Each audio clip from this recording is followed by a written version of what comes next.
الو اورژانس. سلام خسته نباشید. یه آقایی اینجا الان جلوی این نیمکت توی پارک افتاده زمین، حالش بده.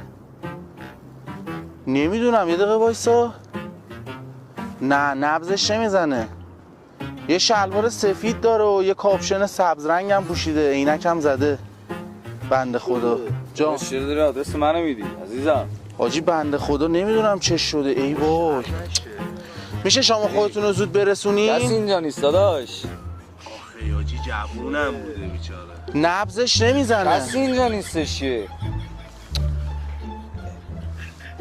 داداش داداش نمیدونم بنده خدا اینجا افتاده جوونه، خیلی جوونه.